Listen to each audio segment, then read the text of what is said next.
오랜만에 서니까 아주 낯설고 힘드네. 무섭기도 하고요.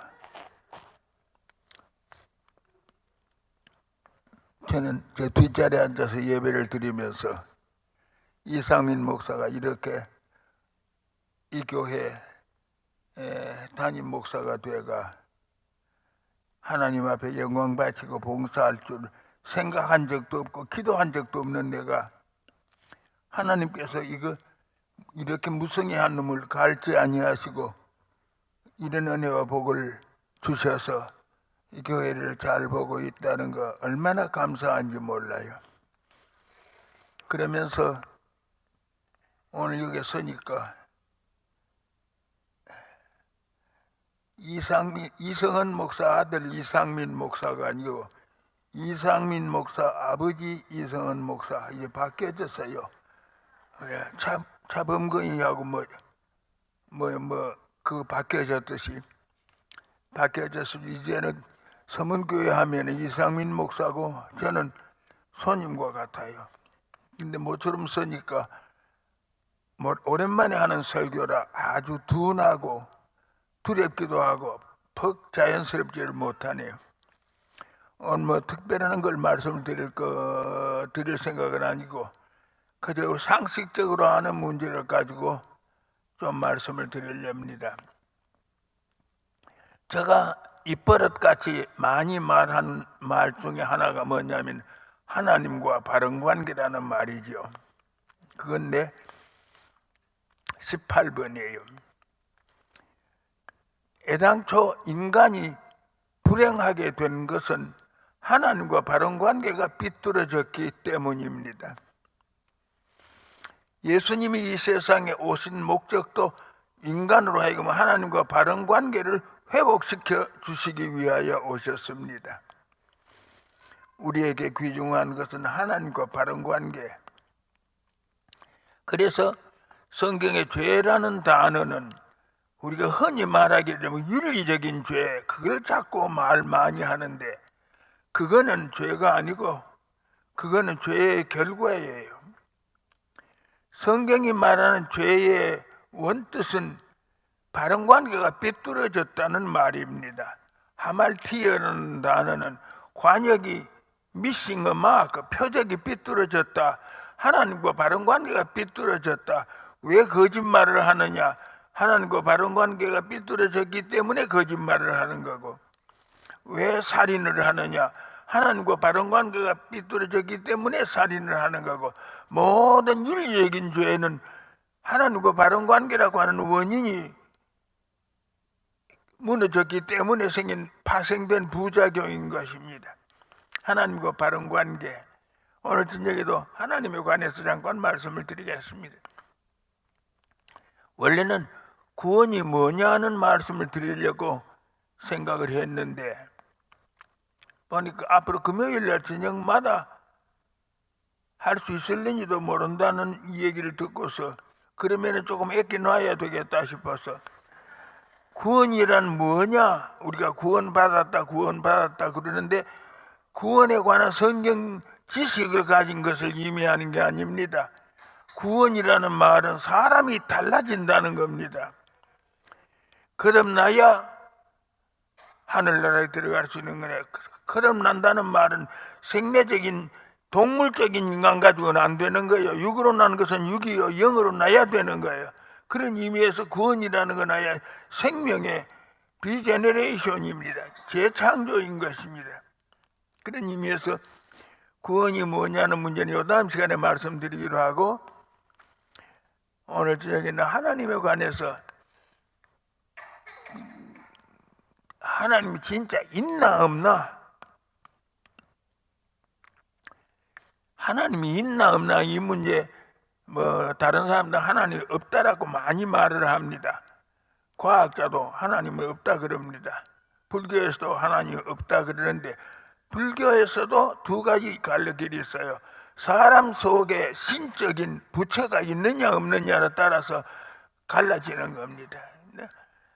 사람 속에 신이 있느냐 없느냐 이런 문제 성경은 하나님에 관해서 광범위하게 말하고 있는데 첫째로는 하나님 있나 없나 그럴 때는 뭔가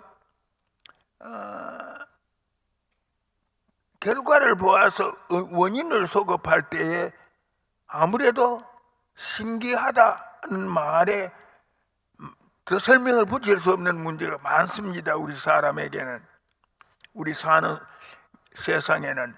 가령 이 지구만, 우주만 하더라도 과학에서는 200억 년 전에 빅뱅이라고 하는 이름을 붙일 수는 없고 그냥 소리가 크게 났다 하는 그 말로서 그 사건을 설명을 하는데 여북 답답하 이름을 그렇게 붙였겠습니까? 빅뱅이라는 말로서 이 우주가 생겼다고 설명을 합니다.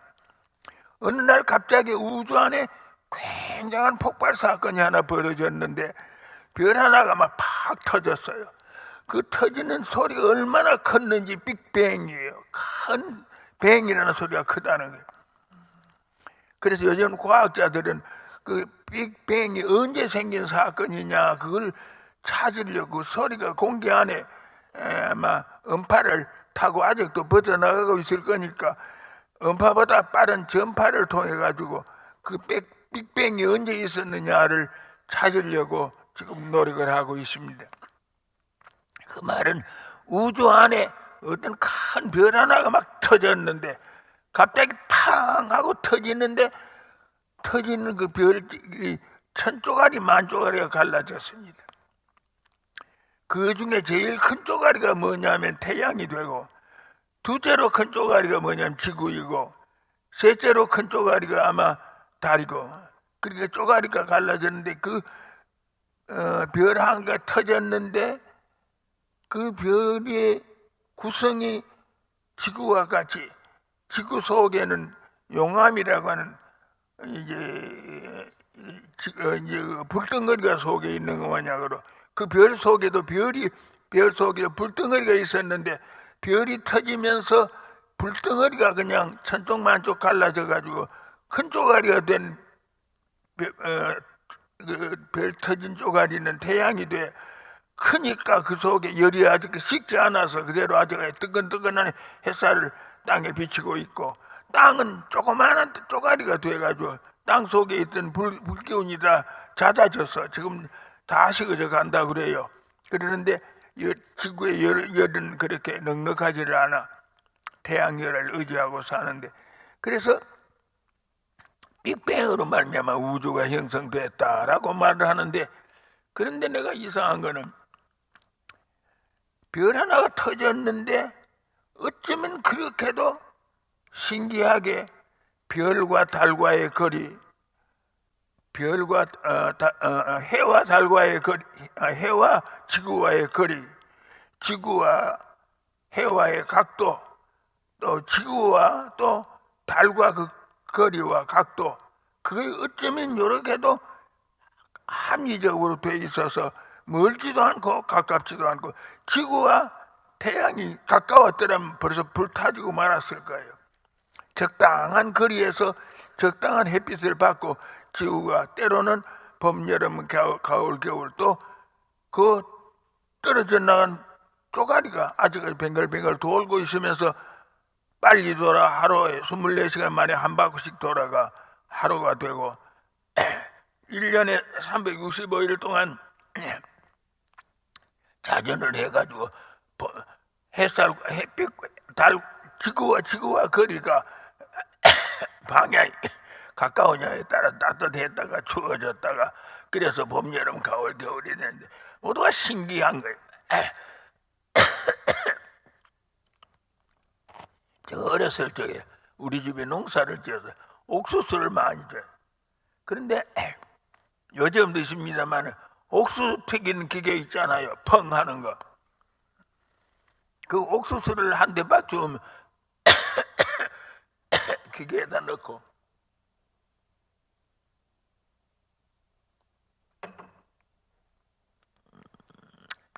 뚜껑을 갑자기 열면은 그냥 옥수수 알이 튀어나가면서 요거 막 만든 옥수수 알맹이가 막 이만큼씩 굵어지는 거 있죠. 처음에 어렸을 때 굉장히 참 신기했습니다. 그런데 그 옥수수를 그렇게 튀기는데 폭발을 하는 바람에 옥수수 알맹이가 요거만 하는 게 이만큼 커지는데 튀어나간 옥수수가 한쪽에 몰렸는데 단 한 개도 두 개, 세 개가 나란히 줄을 지어서는 건 없어요. 세 개, 네 개가 나란히 횡선으로 수직선으로 줄을 지어서는 거 한 개도 없어요. 그냥 한 대가 한 등급 뭉텅이가 돼가 구석에 처박혀 있는 걸 보았는데 빅뱅으로 말미암아 그냥 펑 하고 터졌더라면 그 별이 터진 쪼갈쪼갈이 한쪽에 어디에 몰려가가 뭐 어느 구석에 처박히고 말았겠는데 어쩌면 우주 안에 이렇게 달과 지구와의 거리, 지구와 태양과의 거리, 별별이 제 궤도가 있고 별별이 제 궤도 따라 도는 방향이 있고 속도가 있어서 질서가 정연한 것은 누군가가 생각이 있는 분이 계획이 없이는 이렇게 될 수가 없는 겁니다. 옛날에는 그것도 저절로 그렇게 됐다라고 과학적 설명을 했는데 지금 와서는 과학자도 저절로 됐다는 말은 잘 안 써요. 그래서 지구를 되어진 그 우주에 되어진 신비로운 사건을 보면서 디자인 더 네이처, 설계된 자연이라고 설명을 합니다. 내가 그건 책을 읽어서 아는 겁니다만 누군가의 설계가 있기 때문에 시멘트 거리가 이렇게 집이 되어 나왔죠. 누구 설계하는 사람이 계획성이 있는 사람이 있었기 때문에 요만한 높이에 이런 건물이 생겨났죠. 무언가 되어진 결과를 보면은 누군가가 생각이 있는 분이 머리를 쓴 흔적을 볼 수가 있는 겁니다. 빅뱅으로 말미암아 우주가 이루어졌다면은 한 덩어리로 어느 구석에가 그냥 쓰레기와 같이 처박히고 말겠는데 이게 왜 이렇게 질서정연하게 그것도 가장 이상적으로 합리적으로 되어진 원인을 한번 생각해 보자 그거예요. 그럴 때 우리들은 말하기는 신기하다는 말은 무신론이야 유신론이에요. 신의 기밀이라는 겁니다. 신기하다 그거는. 우리 주변에는 신기한 게 한두 가지가 아닙니다. 우주의 구성만이 신기가 아닙니다. 이 우주 안에 공기가 에워싸고 있습니다. 공기도 단순히 공기가 아닙니다.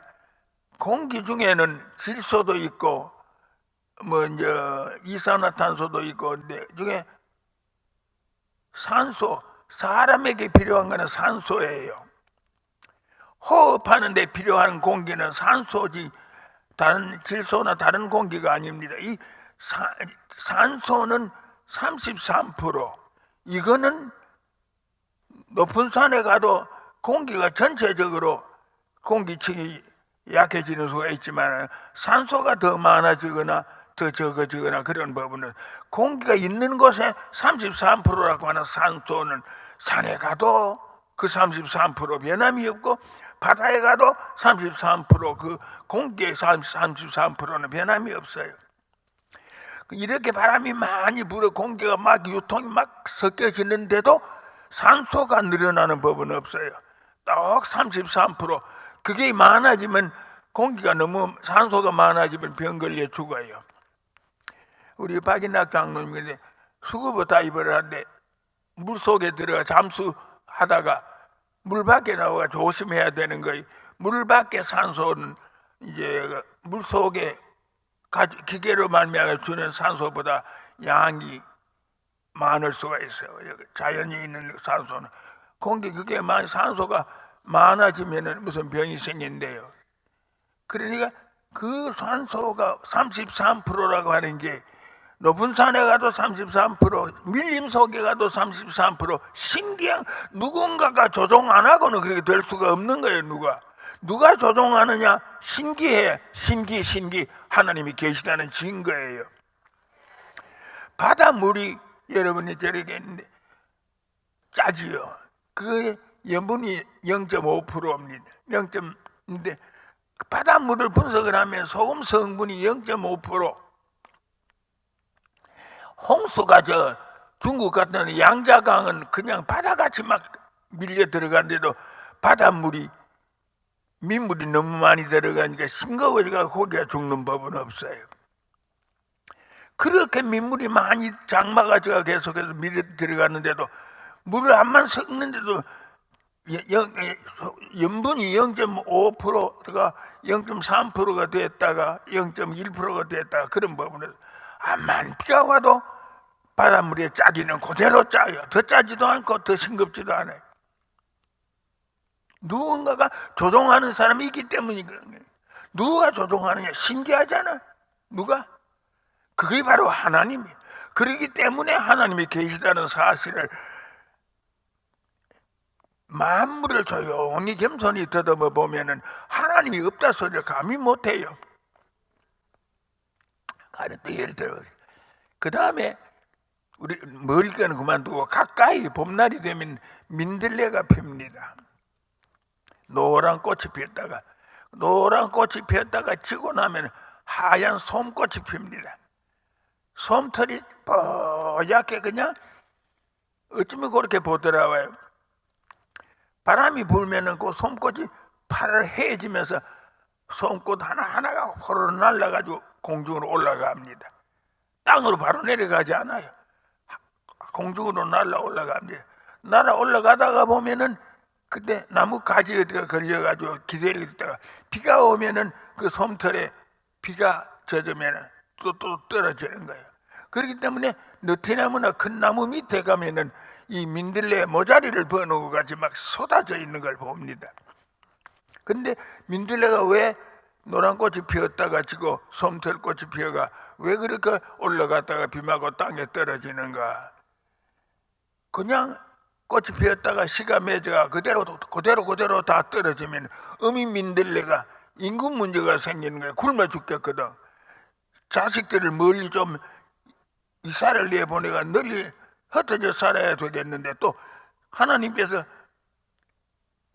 땅에 충만하라 그랬으니까 충만은 해야 되겠는데 민들레가 발이 있나 손이 있나 심해져가 그대로 땅에 또독또독 떨어지면 그 자리에서 그냥 어미는 굶어 죽고 하나님의 약속은 약속대로 안 되니까 이거는 하나님의 약속대로 해야 되겠고 안 굶어 죽으려니까 씨앗을 난데 뿌려야 되겠으니까 솜털을 타고 올라갔다가 그 다음에 비가 올 때는 물을 받아가 떨어지면은 그 다음에 흩어진 그 자리에 또독또독 떨어져. 그게 전부 적은 집 살림을 나가지고 민들레, 애미, 할매 그냥 흩어져가 번져지는 걸 봅니다. 신기하기 짝이 없는 거. 신기해요. 신기가 뭡니까? 누가 그렇게 하느냐? 신기해요. 하나님이 하시는 거예요. 봉선화가 피었습니다. 그냥 분홍꽃이 피어서 지고 나면 그 다음에 조금 파름하고 좀 동글길쭉한 럭비 공과 같이 생긴 시통이 생깁니다. 그놈이 파란 시통이 생겨가 얼마 있다가 뭐 갈색이 돼집니다. 갈색이 돼지가 얼마 있다가 사람이 지나가거나 개가 지나가거나 건드리면요, 요거이 지금 무슨 생각이 있는지 아주 신경질적으로 파각하고 터집니다. 봉수나 씨앗이 그냥 신경질적으로 파각하고 터지면서 왜 터지느냐가 뭐야, 그 안에 씨가 있는데 씨가 파각하고 터지는 바람에 튕겨쳐가지고 사방으로 뿌려지는 겁니다. 봉선화지가 어디서 그걸 배웠을까요? 서울대학을 나왔나요? 하버드를 나왔나요? 어디서 그걸 배웠을까요? 어디서 배워가지고 지 씨앗을 그렇게 사방으로 흩어가지고 살림을 내, 지 굶어 죽지 않고 하나님의 말씀대로 땅에 충만하기까지 창성하는 방법을 실천하고 있는데 그게 바로 신기해요. 그게 하나님의 솜씨예요. 그게 신기해요. 그뿐만 아닙니다. 솔씨가 솔방울이 열립니다. 그 솔방울이 볼 때는 미련실이 생기고 볼품없지만 그놈이요, 그 다음에 다 연걸면은 그 다음에 그 솔방울 껍질이 하나하나가 비늘과 같은 게 전부 대문짝이에요. 대문짝이 열리면서 잘 들리는 거예요. 들리면 그 속에 씨앗 하나가, 그 씨앗도 프로펠러를 가지고 있어요.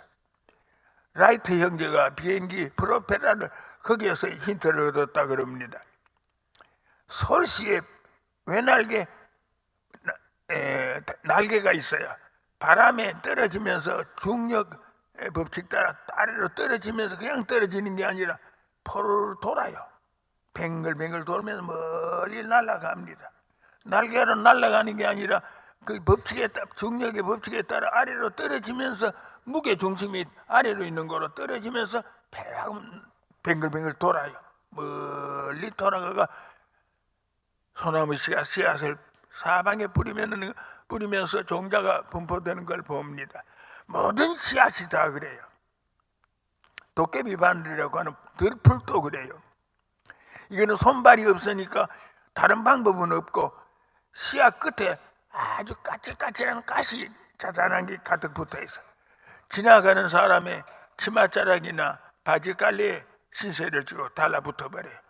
그럼 사람이 가는 대로 가가지고는 이놈이 여기에 붙어 있어서 하고 뜯어가 내던져지는 그 자리에 씨앗은 뿌려지는 거예요. 도깨비 바늘이라는 게 무슨 또 기회에 인동초라든지 모두 어떤 거는 끈질끈질하게 달라붙는 성질이 있는 그런 씨앗 껍데기를 가지고 있어요. 누구가 다 그렇게 만들었느냐? 신기해요. 신기해. 요즘 와서는 그것이 유전인자에 따라서 그렇게 된다라고 DNA를 설명을 하는데, 하나님께서 그런 씨앗들을 이 땅에 만들어 놓으실 때 그 씨앗 속에 유전인자를 넣어 주어서, 유전인자라는 게 뭡니까? 그것은 하나님의 설계도예요. 하나님의 설계도를 그 본능 속에 넣어 주어 가지고 그 설계도대로 환경이 분위기가 변하면 그 변하는 대로 설계도가 열려 설계도대로 고종자는 고종자를 낳고 고종자는 고종자를 낳고 검은 콩은 검은 콩을 낳고 민들레는 민들레 혹은 또 봉선화는 봉선화 솔씨는 솔씨. 그게 신기요. 신기. 누구야? 신기. 하나님이 하시는 기밀이에요. 누가 부인할 수 있으리요? 하나님의 계심을 누가 부인할 수 있으리요? 저 만물을 보아서 지은 일을 짐작할 수가 있다라고 바울도 말했습니다. 우리는 겸손하게 우리 환경을 살피면서 예성도와 같이 우리 주위 환경 속에서 문자 없는 글을 읽을 수 있기를 바랍니다. 우리 주위 환경 속에서 소리 없는 이 얘기를 들을 수 있기를 바랍니다. 루터가 말한 대로 자연은 제2의 성경이라고 말을 했습니다. 자연은 그것은 하나님이 우리에게 미처 모르는 걸 알라고 주신 비밀이 신기가 구석구석 숨어 있는 거예요. 이 하나님의 솜씨를 더듬으면서 하나님과 가까워지고 바른 관계 속에 살 수 있기를 바랍니다. 아담만이 선악과를 먹은 게 아니라 우리도 매일 선악과를 먹고 있습니다. 하나님으로 모시고 살지 않는 그것이 바로 하나님과 바른 관계 삐뚤어지는 겁니다. 마음을 다하고 뜻을 다하고 목숨을 다하여 주 너의 하나님을 사랑해라. 신령과 진정으로 예배해라. 그게 뭡니까 하면 전인격을 기울여 하나님을 찾아 하나님과 바른 관계 속에 살라는 겁니다. 마음을 다하고 뜻을 다하고 성품을 다하여 우리 인간의 전인격에 전 힘을 기울여. 제가 어느 TV를 보다가 미국 사람인데 한국에 와가 불교에 이제가 한국 중이 돼가지고 얼마 동안 수도를 마치고 미국으로 돌아가면서 자기는 한국에 와서 중요한 걸 배웠노라고. 불교의 중요한 수련 중에 하나가 뭐냐 하면 집중이라는 거예요. 목탁을 두드리는 거는 단조로운 목탁 소리를 되풀이 들으면서 있는 전 인격을 기울여 자기의 신앙의 대상에 대해 집중을 한다는 거예요. 집중, 컨센트레이션. 집중을 하는 동안에 평소에 산심된 상태에서 마음이 흐트러진 상태에서는 깨닫지 못하는 것을 깨달을 수 있었노라고 그 중은 말을 했습니다. 우리도 불교에서 그 점은 배워야 돼요. 우리가 너무 집중을 안 해. 하나님 입으로는 주여 주여 그랬는데 생각은 천갈래 만갈래, 우리의 마음은 천갈래 만갈래 갈라져서니 하나님과 바른 관계가 이루어질 수가 없는 거예요. 그것이 바로 선악과를 먹는 거예요. 먹지 말라 그래서 먹지 말라는 거기에만 집중을 해야지. 하나님만 쳐다보는데 집중을 해야지. 그래야 하나님과 바른 관계가 이루어지는 건데, 오늘 우리에게 중요한 잘못 중에 하나가 너무 천갈래 만갈래 마음이 흩어져서 하나님께 대하여 바른 관계를 내 인격 속에 가지지 못한다는 겁니다. 집중을 하지를 못해. 저 말씀을 읽으면서 내 인격을 집중해서 마음을 다하고 뜻을 다하고 목숨을 다하여 주 너의 하나님을 사랑해라, 입으로 사랑이 아니라 집중해서 내 전 인격을 기울여 하나님을 사랑하는 데다가 몰두를 해. 바른 관계입니다. 이것이 이 바른 관계에서만이 하나님과 우리와 바른 관계가 이루어지는 겁니다. 그래서 영생은 이것이니 홀로 한 분이니 하나님과 그의 보내신 자 예수 그리스도를 아는 것이니이다. 안다는 말을 지난번 시간에도 말씀을 드렸습니다만, 숫자적으로 하나에 하나 보태면 둘 때는 그 아는 것이 아니라 인격적인 교제를 의미하는 겁니다. 안면관계, 안면관계. 하나님과 좀 더 안면관계가 있기를 바랍니다. 하나님 나 좋아요? 아버지 나 하나님 좋거든요. 나는 하나님 없이는 못 살아요. 하나님은 내 웃음의 근원이에요. 하나님은 나의 생명의 뿌리입니다. 하나님 때문에 힘없고 살아요. 하나님 때문에 나는 빛보고 살아요. 하나님 없이는 나는 못 살아요. 죽을 판 살 판 의지하는 이 바른 관계 좀 더 집중을 해. 조용히 하나님과 이야기하는 시간을 많이 가지시기를 바랍니다. 하나님과 나와 마주 앉는 시간, 그것이 바로 기도의 시간이에요. 기도까지 안 가더라도 조용히 앉아서 깊이 묵상하는 가운데라도 공상을 하지 말고 묵상하는 가운데 좀 집중을 해. 하나님께 대하여 내 마음을 다하고 성품을 다하고 뜻을 다하여, 그리고 또 신령과 진정의 자세로 하나님께 내 인격을 집중을 해서 하나님과 나와 안면관계가 두터워져 하나님과 친해질 수 있기를 바랍니다. 그래서 걱정 더그들렁 친한 하나님과 얘기할 수 있기를 바라고, 어려운 일이 끌렁 친한 하나님과 인원할 수 있기를 바라고, 약하걸렁 친한 하나님의 힘을 얻을 수 있기를 바라고, 이것이 바로 신앙생활의 바른 관계입니다. 이거 신령과 진정으로 예배한다는 것이 바로 그겁니다. 신령과 진정이 뭡니까? 내 전 인격을 집중해서 하나님과 바른 관계에 앉는 겁니다. 그 다음에 이렇게 못하는 이유가 뭔지, 이 다음 시간에 구원이 뭐냐는 문제를 가지고 다음 시간에 말씀드리려 하고, 오늘 얘기는 나보고 그냥 짧게 하라고 그냥 어떻게 부탁을 하니 내가 막 기가 죽어가지고 내 소리가 듣기 싫은가 보다 그런 생각이 들어요. 내가 돋보기 이 얘기를 했습니다.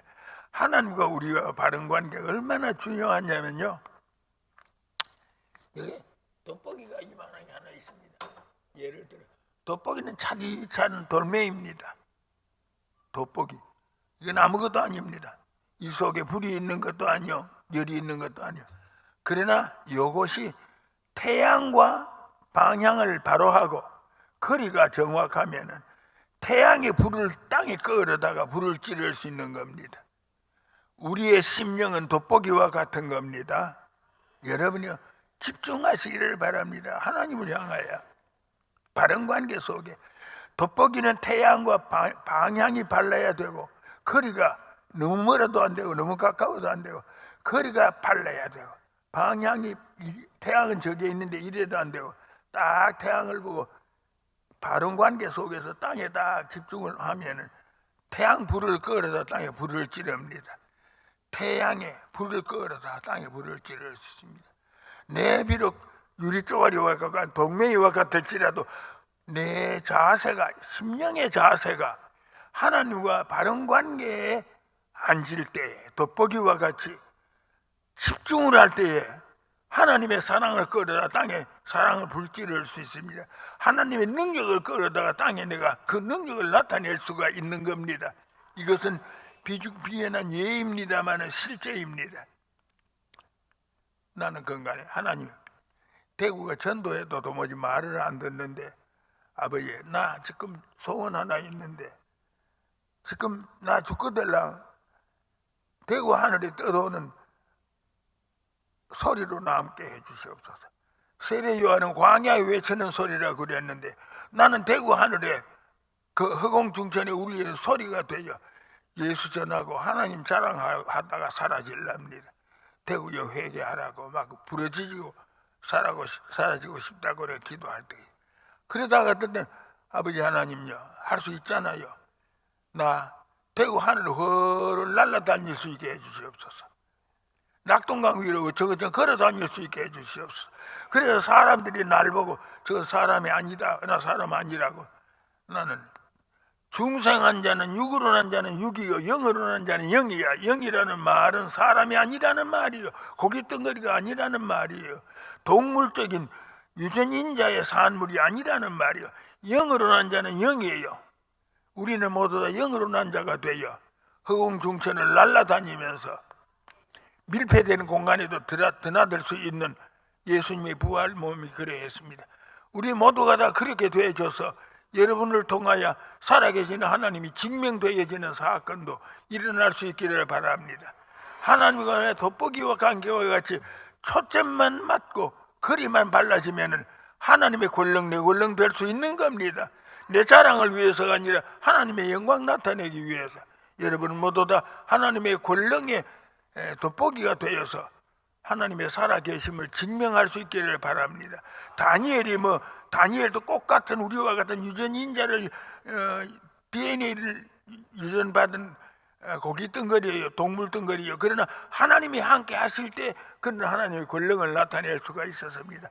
우리 모두 이렇게 하나님과 바른 관계 속에서 모세와 같이 다니엘과 같이 하나님의 권능을 땅에 나타낼 수 있는 하나님의 자녀들이 될 수 있도록 하나님과 바른 관계에 분명히 좀 더 초점을 맞춰 살 수 있기를 바랍니다.